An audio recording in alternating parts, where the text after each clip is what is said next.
اس زمانے کا واقعہ ہے کہ سلطان محمود نے بغداد کے خلیفہ القادر باللہ العباسی کے نام ایک خط لکھا، جس میں یہ درج تھا کہ خراسان کا بیشتر حصہ چونکہ مملکت غزنویہ کے ماتحت ہے، اس لیے یہ بہتر ہوگا کہ خراسان کا بقیہ حصہ جو خلافت کا محکوم ہے وہ بھی حکومت غزنی کے حوالے کر دیا جائے۔ خلیفہ بغداد نے سلطان محمود کی اس خواہش کو مجبوراً پورا کیا اور پورا خراسان سلطان محمود کے قبضے میں آ گیا۔ اس کے بعد محمود نے خلیفہ سے کہا کہ سمرقند بھی ایک فرمان کے ذریعے اس کے حوالے کر دیا جائے۔ خلیفہ نے بڑے زوردار الفاظ میں انکار کیا اور محمود کو لکھا، اگر تو میری مرضی کے خلاف سمرقند کی طرف آنکھ اٹھا کر بھی دیکھے گا تو میں تمام دنیا کو تیرے خلاف ابھار دوں گا۔ یہ جواب پا کر محمود کو بڑا غصہ آیا اور اس نے خلیفہ کے قاصد سے کہا، میں اب جان گیا ہوں کہ تم لوگ یہ چاہتے ہو کہ میں ہزارہا کوہ پیکر ہاتھیوں سے دارالخلافت کو روند ڈالوں اور بارگاہ خلافت کا ملبہ انہی ہاتھیوں پر لاد کر غزنی لے آؤں۔ یہ جواب لے کر قاصد واپس بغداد چلا گیا اور کچھ عرصے بعد ایک خط لے کر پھر غزنی آیا۔ جس وقت خلیفہ بغداد کا یہ قاصد خط لے کر پہنچا، اس وقت محمود اپنی بارگاہ میں بیٹھا تھا۔ غلام ہاتھ باندھے ہوئے سامنے کھڑے تھے اور دربار کے سامنے کوہ پیکر ہاتھیوں کی قطار لگی ہوئی تھی۔ قاصد نے محمود کے سامنے حاضر ہو کر سر بمہر خط پیش کیا اور کہا، خلیفہ نے فرمایا ہے کہ تمہارے خط کا جواب یہ ہے۔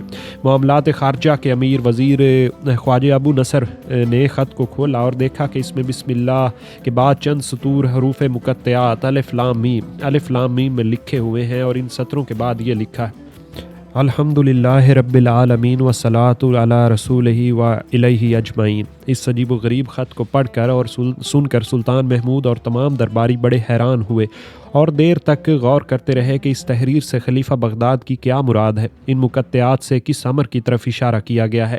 قرآن مجید کی وہ تمام آیات جن کو ان مقطعات سے کچھ بھی تعلق تھا وہ سب پڑھی گئیں اور ان کے مفاہیم اور مطالب پر غور کیا گیا، لیکن کسی کی سمجھ میں اس خط کا مطلب نہ آیا۔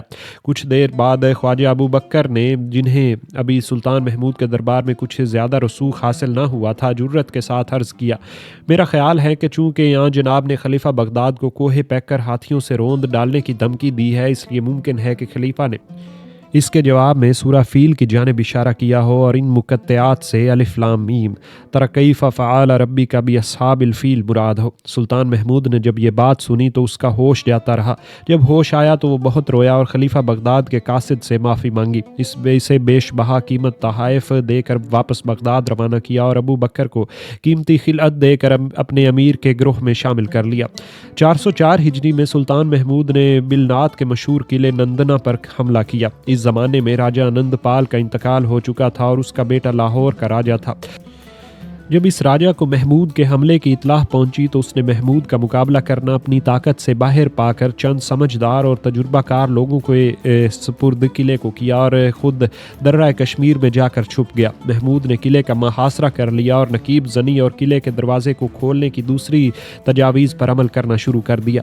اس سلسلے میں اس قدر تاخیر ہوئی کہ اہل قلعہ نے عاجز ہو کر ہتھیار ڈال دیے اور اپنی جان کی امان طلب کی۔ محمود نے قلعے پر قبضہ کر لیا اور اپنے ایک معتمد کو اس قلعے کا حاکم مقرر کیا اور خود درہ کشمیر کی جانب روانہ ہوا۔ آنند پال کے بیٹے نے جب یہ خبر سنی تو وہ وہاں سے بھی بھاگ نکلا۔ محمود نے درے پر قبضہ کر لیا اور بہت سا مال غنیمت ساتھ لے کر اور بہت سے لوگوں کو مشرف با اسلام کر کے غزنی واپس آیا۔ 406 ہجری میں سلطان محمود نے کشمیر کو فتح کرنے کا ارادہ کیا۔ کشمیر کی حدود میں پہنچ کر اس نے لوہ کوٹ کے قلعے کا محاصرہ کر لیا۔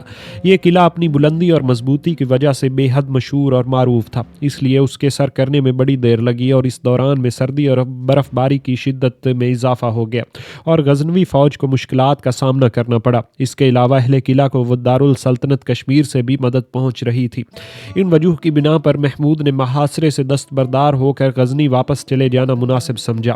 واپسی میں فوج غلط راستے پر پڑ جانے کی وجہ سے ایک ایسی جگہ جہاں پہنچی جہاں چاروں جانب پانی ہی پانی تھا اور سارا جنگل پانی سے بھرا ہوا تھا اور بہت سے سپاہی اس پانی میں ڈوب کر ہلاک ہو گئے۔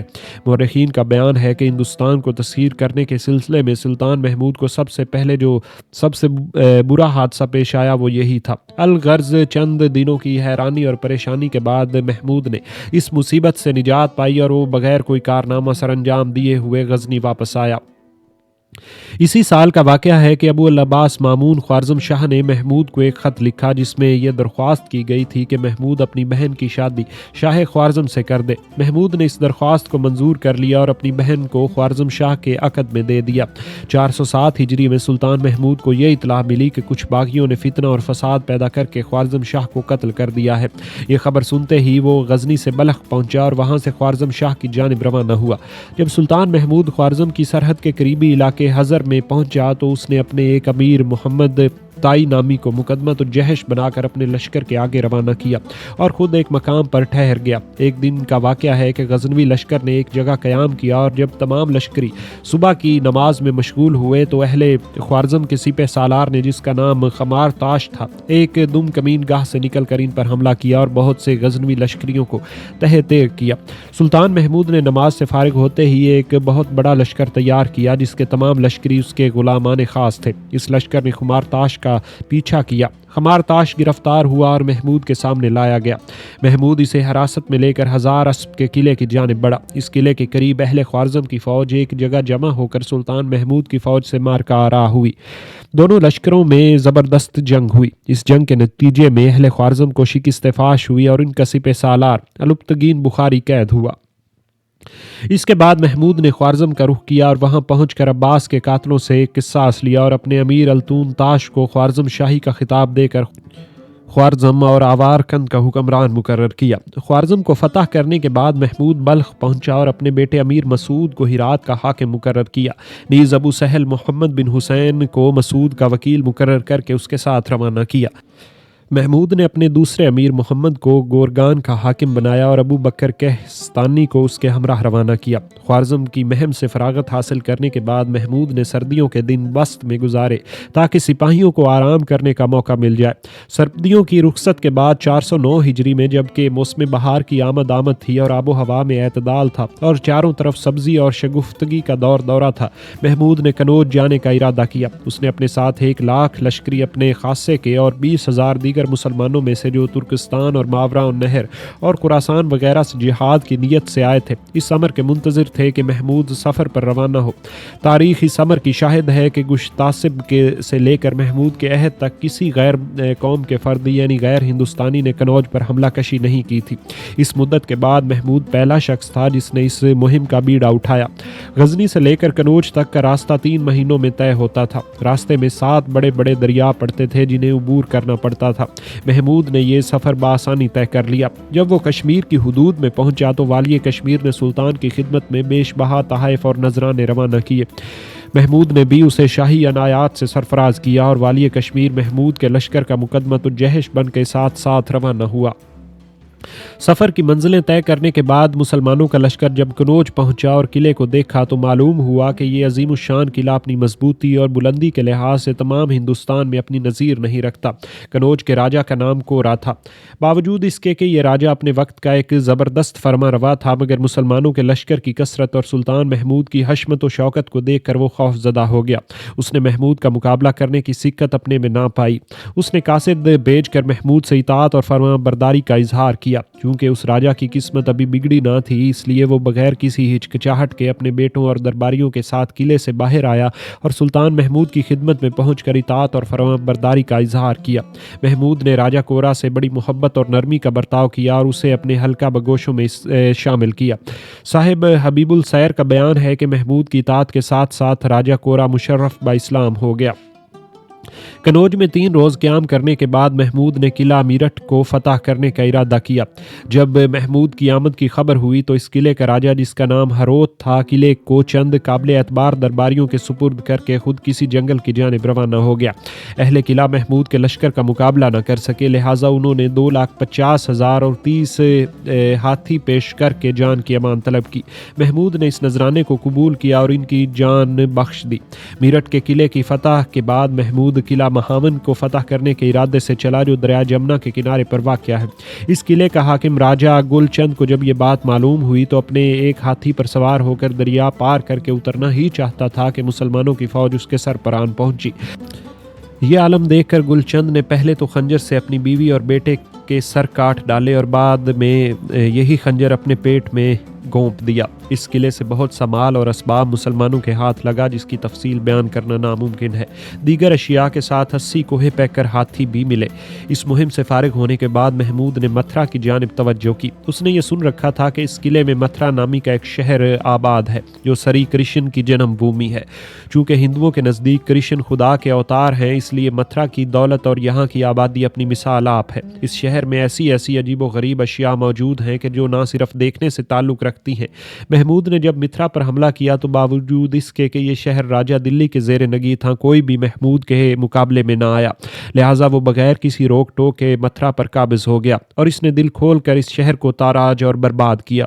بہت سے بت خانوں کو جو شہر اور اس کے گرد و پیش میں واقع تھے توڑا اور جلایا اور ان سے بے شمار زر و جواہر حاصل کیا۔ متھرا کی بلند عمارتوں اور مندروں کو دیکھ کر محمود بہت حیران ہوا اور اس کی حیرت کا اندازہ اس خط سے ہوتا ہے جو اس نے اس فتح کے بعد غزنی کے بعض امیروں کو لکھا۔ اس خط میں محمود نے متھرا کی تعریفیں ان الفاظ میں کی: اس شہر میں 1000 بلند ترین محل ہیں جن میں سے زیادہ تر سنگ مرمر کے بنے ہوئے ہیں اور مندر تو اتنی تعداد میں ہیں کہ میں انہیں توڑتے توڑتے تھک گیا ہوں، لہٰذا ان کا شمار نہیں کر سکتا۔ اگر کوئی اس قسم کی عمارت بنانا چاہے تو ممکن ہے کہ 1 لاکھ اشرفیاں صرف کرنے کے بعد 200 سال کے عرصے میں بہت ہی مشاق اور ماہر معماروں کے ہاتھوں اس کام کو انجام دیا جا سکے۔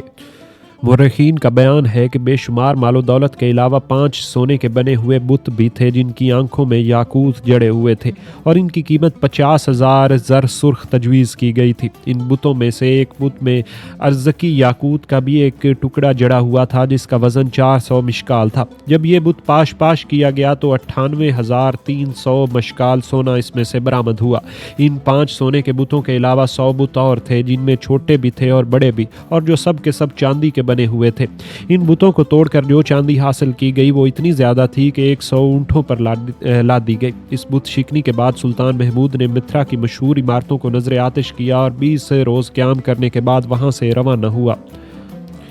محرخ خلفی کا بیان ہے کہ اثناء راہ میں محمود نے یہ سنا کہ متھرا کے قریب ہی دریا کے کنارے 7 قلعے آباد ہیں جو اپنی بلندی اور مضبوطی کے لحاظ سے بڑی اہمیت رکھتے ہیں۔ یہ سنتے ہی محمود نے ان قلعوں کا رخ کیا اور جب ان قلعوں کے حاکم نے محمود کی آمد کی خبر سنی تو وہ بدحواس ہو کر بھاگ گیا۔